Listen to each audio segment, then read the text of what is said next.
right. Well, we are ready to take off now. I want to share with you again some really, really cool stuff that I think is going to blow your mind. If you're brand new to real estate and you've never done a real estate deal in your life, or maybe you're an intermediate or even an advanced savvy pro that's been doing this for a long time, I think through the course of this video and the next ones to come, you're going to get benefit and value. And my goal really is to share with you how to double, triple, or even quadruple the amount of leads that you get and the amount of deals that you're putting under contract and selling each month, and also your profits on a yearly basis. And the way I'm going to do that is really just kind of help you mine for the gold. If you have a lot of leads already and you're kind of doing things in the more traditional way, then this is going to be a great first video for you to watch, because it's going to share with you how to put some of the leads that you might be throwing away to use and to profit. If you're brand new and you don't even know how to create leads for your business, this is going to be a great way for you to learn how to structure business for yourself each month, each day, each year, that will help you when you do get leads. And I'll show you how to get leads no matter what level you're at. I'll show you how to what I'm going to be sharing with you as far as leads is probably the most exciting part, frankly, because you're just going to be in a position, a posture that will allow you to say yes or say no to leads and never chase, beg, or plead with anybody to do business with them again, or if you've never done business ever. So sit back, turn off Facebook, or close out Facebook, I guess. Close out your email, turn off your cell phone, close the door, lock yourself in, put your earphones on, whatever you got to do. Put yourself in the vault in the soundproof room, and sit tight, because what I'm going to be sharing with you is going to be really cool. I think you're going to really, really enjoy it. Okay, so let's dive into it now. Traditional wholesaling versus non-traditional wholesaling. Wholesaling, is essentially buying low and selling high. There's different ways to structure wholesale real estate investing. Again, if you're a savvy pro, you already know all this, but I want to speak to maybe my brand new folks who are not familiar with what this is. And the question would be is, which approach to real estate investing is right for you? So you've got traditional wholesaling, where you're finding typically distressed property, and usually you're kind of forced to make lots of lowball offers to sellers in need, right? An example would be where a house is worth $100,000, but maybe the seller is distressed. Maybe they're behind in their payments, they've lost their job, or the breadwinner of the home has lost their job or died, and they're getting behind. And you realize that this property is worth $100,000, but you also recognize that they're in a situation where they've got to move, and maybe they'd be willing to accept less than that. So you offer $50,000 to $70,000, $30,000 to $50,000 less than what it's worth. And you hope that you're able to get a deal like this. Now the challenge, of course, is naturally a homeowner, regardless of their situation, usually wants their full asking price, right? They feel that their house is worth what they're asking. Sometimes what they're asking is way too much. In fact, most of the time what they're asking is way too much. But, that's why you do lots of lowball offers. In fact, some folks will do 100 of those to get 10 people that are interested, to make 3 offers to get 1 to close. So a 10, 100, 10, 3, 1, kind of a ratio or process to do that. What I'm going to be sharing with you is really kind of the opposite of that, where you can get 1 out of 3 sellers to say yes, and you're not having to make more. If you were to make 10 offers, you'd get 3 to say yes and close 1. So, a fraction of what you have to do with this particular approach. So again, the way you structure this is you essentially say that the seller accepts your offer. Let's say they accept it for $50,000, right? It's worth $100,000, but they're accepting it for $50,000. Well, what you would do is you would repackage the price at $55,000, right? You'd add $5,000 on top of that, and then you'd go out and find a cash buyer wanting a property with some equity and some potential cash flow, right? So the cash buyer doesn't want to spend a whole lot of time talking to sellers on the phone, but they do have some cash, looking for a home for that cash, And what do you know? You've got a deal where that would make sense. So where even though you bought the property for 50,000, at least contractually you bought it, right? Or maybe you got to do a double closing and all kinds of other stuff that we won't get into this video, but is really kind of required when you're doing the traditional wholesaling. But let's say you lock it up. You contractually get this deal under contract for 50,000. You add 5,000 to it because that's your profit, and so now you're going to resell this property for 55,000 to a cash buyer. So the cash buyer gives you $55,000, and you give the seller that you were originally working with $50,000, which means you get to keep the difference of $5,000 for yourself. That's your profit, right? That's your traditional wholesale type of a deal.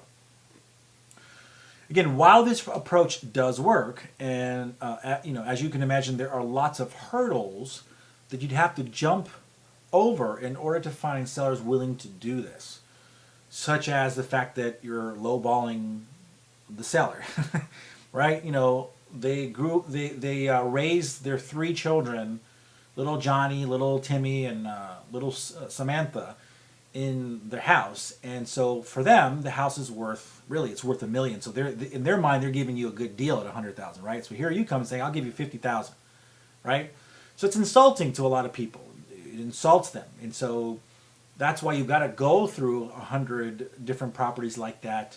Kind of cold calling is usually the traditional way to do it, right? Or through networking events, or maybe through putting out signs like the bandit signs, the illegal bandit signs that people put out, right? They hang them up over the weekend. Usually because if you did it Monday through Friday, they get taken down and you get a call from the city who's about to fine you for doing that. So those are the usual ways that people do it. So what they'll do is they'll put these ugly yellow signs up, which actually work. They actually get calls. But you got to hang them up, through the weekend so that you don't get those calls because the city's not working on Saturday and Sunday. And then on Sunday night, you got to, Friday night you put them up, Sunday night you bring them down, and you get calls. We will buy, we buy ugly houses, or we buy houses, whatever it says, and then it's got your phone number or some 800 number on it, right? So that's part of the hurdles that you got to go through just to get your leads, and then you've got to basically tell sellers, "Look, I know you want 100,000, but I'll give you 50,000." And so the phone gets quiet and it's awkward and all that kind of stuff. So anyway, that's kind of just the beginning of some of the hurdles that you got to go through. We'll go through a few of the other hurdles in a second. So again, seller has to be distressed is a kind of a requirement. They've got to be willing to accept 30 to 50% off, or 30 to 50% less than what their home is actually worth. If the home needs repairs, you've got to calculate the cost and the time to make those repairs. And naturally what you want to do is you want to do what's called the ARV, the after repair value, where you say to a cash buyer, "Look, once we get these repairs done, man, this house is going to be worth so much more, and here's why I think that, based on comparable properties, et cetera, et cetera." So it's definitely good profitability if you know how to do that, and if you know how to make it work, and if you know how to convince a cash buyer to agree with your calculations, it can be advantageous. But I'm going to show you something far, far simpler that I've been doing for the last 8 years, and I didn't have to leave my house to do it. Didn't have to put any of my own cash or credit into it. You don't even need a license for it, because you're acting as a principal. You're representing yourself. You're not representing other people. But we'll get into all that in a second. So anyway, you've got to find these cash buyers, right? And they've got to see the house after it's repaired, and they've got to be they got to know what it's going to be worth after all that's done, and decide, will it be worth enough to make sense for their portfolio, right? So based off of your calculations, they've got to determine whether it's going to be a fit for them or not. The home usually needs to provide the cash buyer with positive cash flow. That's what they're hoping to do. Most cases, cash buyers are looking to buy and hold. They may be looking to flip it also themselves, but usually they want to make it a part of their entire portfolio, and so looking for something that's going to cash flow positive, which means that after the rent and all expenses are paid, money is still left over that comes into their pocket, which creates cash flow. And then you'll usually need to involve banks or hard money lenders, which are expensive lenders that charge you super high interest rates, and if you don't pay them on time or you don't pay them at all, they take the house. Or maybe private money lenders, could be your mom, could be your dad, could be your grandpa, or it could just be somebody who's looking to put their saved up money into something that's going to make them a better return. You got to look for the hard money type deals, private money or conventional bank money to fund your deals, along with the cost to hire an attorney to close the actual deal. Again, this can and is done, but it can be a headache and even a nightmare when things go south. So this is why, when I'm looking at getting into business, I want to find the easiest way possible, right? I want to find the lowest hanging fruit. I don't want too many hurdles, because the more hurdles I've got to run to, the higher my risk goes up, right? Now things are more risky for me, and I'm taking a bigger chance. I've got to talk to a lot of sellers. I got to basically spend a lot of time, getting beat up just to get a deal, and then I've got to go get beat up by banks with high interest rates or high requirements and all that kind of stuff, and then get maybe beat up by cash buyers who say my evaluation of what the property is going to be worth after it's repaired is wrong, and who knows, all kinds of different challenges. You got to go, the city getting upset at you for putting bandit signs up or whatever. So anyway, this is going to be all kind of the opposite of doing that. So what I want to show you today, again, is much easier. It's risk-free, easy for me to say, risk-free way to invest in real estate without risking any of your own cash or credit. So there is no banks, there's no credit check at all. I got asked that actually earlier today by somebody who said, hey, I've got bad credit, can I still do this? And I'm like, I have not had my credit checked in the last 8 years, ever. I don't fill out applications, I don't do any of that kind of stuff. In fact, what I'll be sharing with you in these video trainings is going to sound like, no, it can't be that easy. It really is. And, for those that don't believe it, hey, wish you the best. Definitely stick with what everybody else is doing that is super hard. But for those that do suspend their disbelief, even so ever temporarily, I think you're going to be pleasantly surprised. So hang tight. So what I want to introduce to you is something that you may be familiar with, you may be an expert at, or you may have heard about this for the very first time. That's creative seller financing. No money down real estate investing. And my two favorite property owner avatars, meaning the two types of property owners I like to work with to make what I'm going to share with you work, the easiest way, without insulting anybody, without upsetting anybody, is a landlord or a property owner who wants to sell their property for sale by owner. So the landlord is just looking to rent the property. They know that they either, if they want to get their needs met, they've either got to rent it, or if they wanted to sell it down the line, they have to sell it in a conventional way by hiring realtors. And then a for sale by owner just is somebody who is, your mom and pop who wants to sell their own property. So landlords and FSBOs, right? How to solve their problems and get paid $5,000, $10,000 on each deal or more, all the way up to like $25,000. So in order to help them, you got to know what they want and what they need, right? Once you figure that out, and once you decide and learn how to give it to them, this becomes super easy. So the landlord either wants a renter, or the for sale by owner wants a buyer.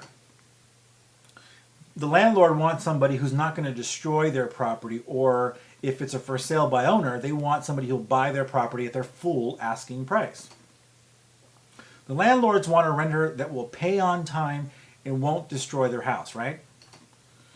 They hate the idea of being a landlord because they've got to fix toilets and leaky roofs. They got to do it on the weekend. The tenant calls them Saturday night, Sunday night, and says, hey, my toilet is not working or my roof is leaking, come and fix it. So the landlord's got to drive, get in the pickup truck and drive on down there and go fix it. Many, however, are open to selling their homes in the next 5 years or less. But in their mind, the way that they're thinking about selling their home is hiring a realtor, right? Paying 6% commissions and then hiring a realtor to sell their property. The for sale by owner person thinks about, hates the idea of paying these realtors a 6% commissions. They just hate that idea. They think, hey, this is my equity.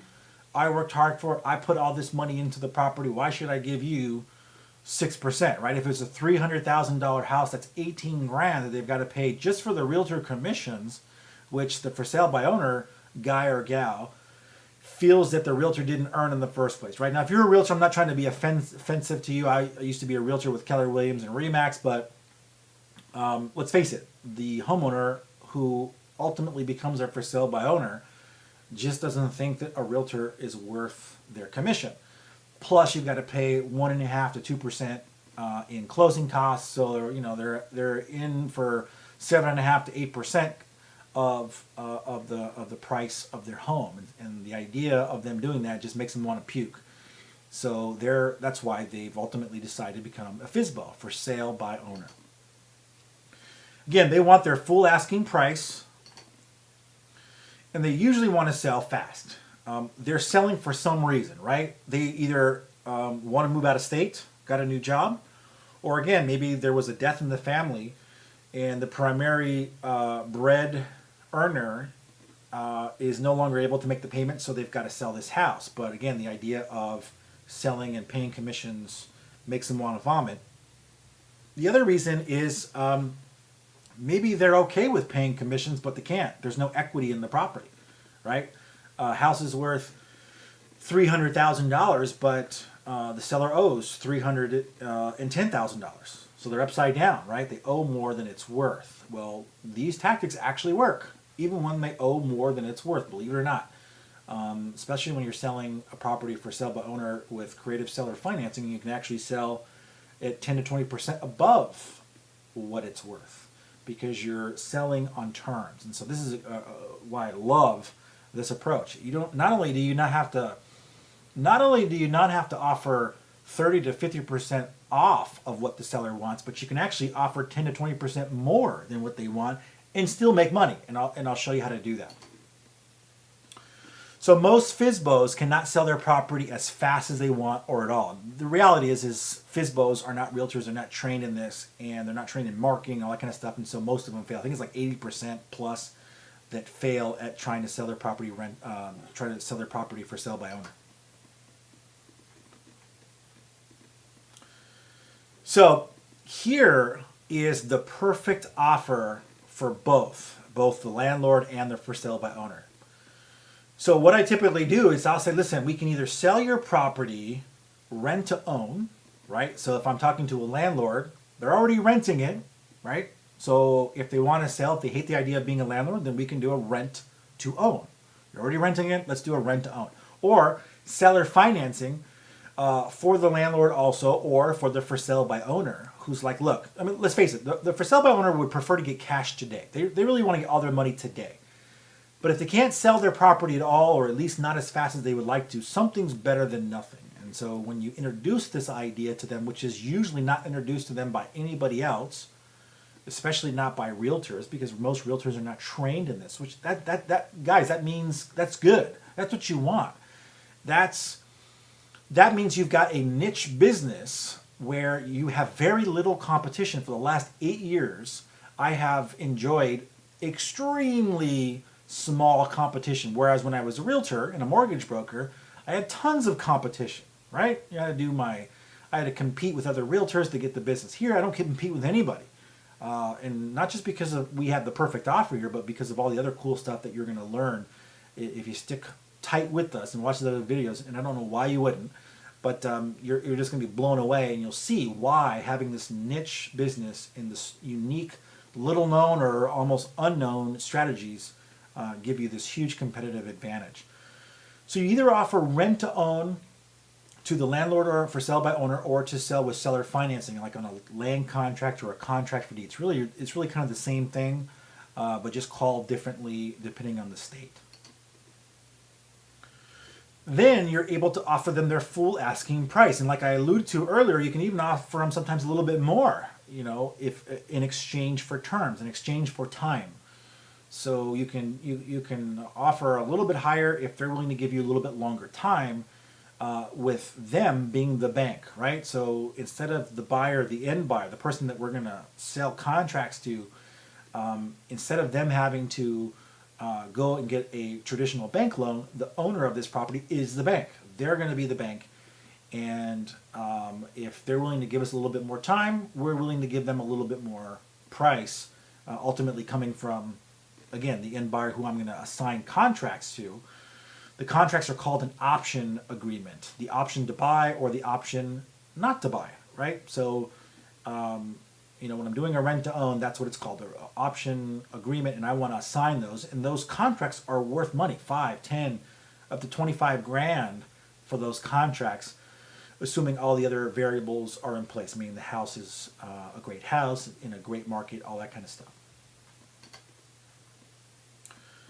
So, the other component of the perfect offer for both landlord and for sale by owner is to structure the deal to where they pay no commissions or fees ever, but you still profit, right? So we talked about kind of how to add your fee into it, and we'll talk more about how to structure that down the line.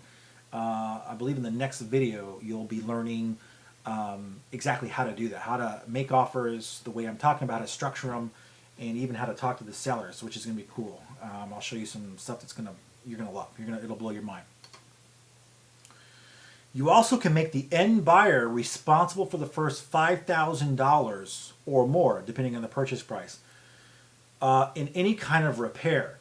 So the landlord who hates repairing properties loves to hear this because they no longer have to repair, right? In fact, you have the end tenant buyer in that case responsible for the first $5,000 in any kind of repair. So the landlord doesn't have to be. Same thing for the FSBO. FSBO doesn't want to become a landlord, right? The first guy is a landlord. The second guy, the FSBO, doesn't want to become a landlord. They want to move out of state. They don't want to fly back and forth to fix stuff in the house. So when you tell them, look, we'll make the end buyer who we're going to assign the contracts, which is going to have your full price and your terms on it, awesome, right? Is going to be even responsible for the first $5,000 in repairs. Awesome. And even more so, we're going to have the home sold as is. So if you've put a lot of money into it, you don't want to invest any more money into it, guess what? You don't have to. We're going to sell it as it is, and it'll be the responsibility for the end buyer to fix it up. So for the landlord, that's awesome because if the tenant buyer, somebody who's going to rent with the option to buy, ultimately doesn't buy, they get the house, the landlord gets the house back, or the owner gets the house back, and maybe the tenant buyers fix it up a little bit, right? I mean, how cool is that? So for sale by owner, same thing. They're not having to put any money into it, and sometimes these folks will actually fix it up for them. And look, we're not taking advantage of the tenant buyer or the buyer, depending on what kind of deal it is, because they're not having credit checks done. They're not having to go through banks. Usually, you're going to have a little bit smaller of a down to put. The house is going to be theirs before they're going to get the control as if it was theirs before they have to buy it. So they're getting hooked up hugely as well, right? So everybody wins. If the seller prices the home right, we let them know that they can sell this property start to finish within 7 to 14 days. That's actually my average, and I've done it within 6 days several times. But usually my average is 7 to 14 days if the seller prices the home right. If they price it wrong, is not, it could take 7 to 14 months, right? Because they priced it wrong. So we just have to, we've got systems in place, stuff that we do that help them come back to planet Earth if they've overpriced their house. So, hope this is exciting you. I hope you're starting to get the idea. Listen, if it's not making you excited, check your pulse because something might be wrong. And also know that there's a ton of cool stuff coming up. In fact, we're going to be going over exactly how to make the perfect offer in writing and how to present it the right way so that 1 out of every 3 sellers says yes. Not 1 out of every 100, but 1 out of every 3 says yes. And again, you probably got an idea already why that is, because we're giving them full asking price. We're making our buyers that we're going to assign contracts to responsible for repairs. We're selling it as is. It doesn't cost them a dime in commissions, no 6% commissions. You starting to get the idea? It's a no-brainer offer for the seller, or for the property owner who can do this. Obviously, some folks are going to say, no, I just need cash today, which is going to be the majority of folks. But the reason why we've got a niche opportunity here is because we're not trying to go after everybody. And when I show you how many leads we get on a daily basis, I mean hundreds, literally hundreds, and that's because I don't want to do more. Otherwise, I would have thousands. You'll see that it's very, very easy to sort through the ones that are not a fit, go right to the ones that are, and put deals together. So I'm telling you, no matter what you do, please watch the next video. You're going to love it. This is going to be huge. Just trust me on that, okay? So hopefully you've taken some good notes, and I shall see you tomorrow.